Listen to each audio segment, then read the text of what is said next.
సర్వోన్నతమైన దేవుడు కుమారుడికి మాత్రమే ఉంది.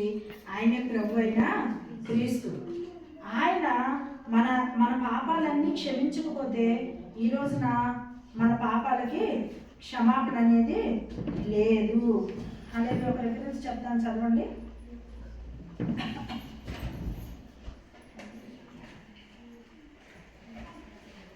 లూకాసు వార్తలోనే 2వ అధ్యాయం 11వ వచనం చదువుకున్నాం.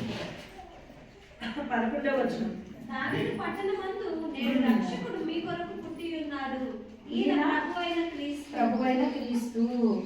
ఎవరికి చెప్తున్నారంటే ఈ సువర్తమానాన్ని? గొల్లలకి చెప్తున్నారు, గొర్రెల కాపరులకు చెప్తున్నారు. దేవుడు ఆయన పుట్టుకలో మనకి చూపించిన కొన్ని విషయాలను గమనిగా గాలించుకున్నాం. దేవుడు చాలా ఉన్నతమైన భవనాల్లో పుట్టొచ్చు, కానీ ఎక్కడ పుట్టారు అంటే నేను గొర్రెల కాపుల దగ్గర పశువుల పాకలో పుట్టారు. ఆయన తగ్గింపు ఏంటో చూపించారు. ఇంకొకటి చాలా ఉన్నతమైన బిజినెస్ అంతా ఆయన జీవితంలో చూపించవచ్చు. కానీ నేను అందరి కోసం వచ్చాను, నేను ఉన్న వాళ్ళని లేని వాళ్ళని అందరినీ ప్రేమిస్తున్నాను, అందరినీ ప్రజలందరినీ లోకాన్ని నేను ప్రేమిస్తున్నానని దేవుడు చూపించారు. అవునా? ఆయన పుట్టుకలో పరమార్థం అది. ఆ పశువుల శాఖలో, ఆ పశువుల పాకలో ఆయన పుట్టిన తర్వాత ఇంకొకటి ఏంటంటే ఆయన ఎవరెవరికి సువర్తమానం ఇచ్చారు అంటే, మరి జ్ఞానులు వచ్చారు, గొర్రెల కాపరులు వచ్చారు.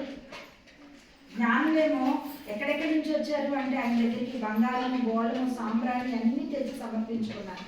అంటే జ్ఞానులకి తెలుసు మరి వాళ్ళు ఈ యొక్క లోక రక్షకుడు అని తెలుసు.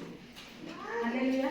యేసు ప్రభువుల వారి పుట్టుకలో మనము ఏం నేర్చుకోవాలి అంటే, నిజంగా నేను మొన్న ఒక లాస్ట్ వాళ్ళ ఇంట్లో ప్రేయర్ మీటింగ్లో మా పిల్లల దగ్గర చెప్పాను, అందరూ షేర్ చేసుకోండిరా, యేసు ప్రభు పుట్టి ఎన్ని సంవత్సరాలు అవుతుంది అంటే, ఆయన పుట్టి చాలా సంవత్సరాలు అయింది, కానీ నీ జీవితంలో పుట్టి ఎన్ని సంవత్సరాలు అయింది? ఏంటి నీకున్న రక్షణ సమయం ఉంటే ఈరోజు కూడా మిగతా వాళ్ళతో చెప్పించేదాన్ని. టైం లేదు కాబట్టి ఒకసారి మీకు మీరు ఆలోచించుకోండి. యేసు ప్రభు పుట్టింది ఎందుకు అంటే, ఆ రోజు శిలువ మీద దొంగలు ఎప్పుడైతే రక్షించారో ఆయన అది చాలా సంతోషపడిన విషయం. నా జీవితంలో 18 ఇయర్స్, మీ జీవితాల్లో ఎన్ని ఇయర్స్ అయింది క్రిస్మస్ వచ్చి? మీకు ఎన్ని సంవత్సరాలు అవుతుంది? నాకు 18 సంవత్సరాలుగా రోజు క్రిస్మసే. 18 ఇయర్స్గా రోజు క్రిస్మసే.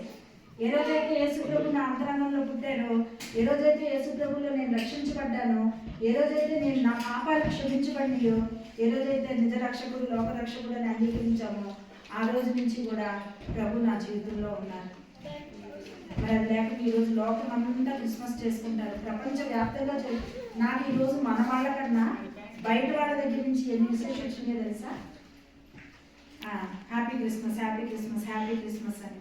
మళ్ళీ వీళ్ళెవరికి నేను ఏ ఫెస్టివల్స్కి పంపిను, కానీ లోకమంతా జరుపుకునే పండుగ ఏంటి అంటే యేసు ప్రభు పుట్టారు. అలాగే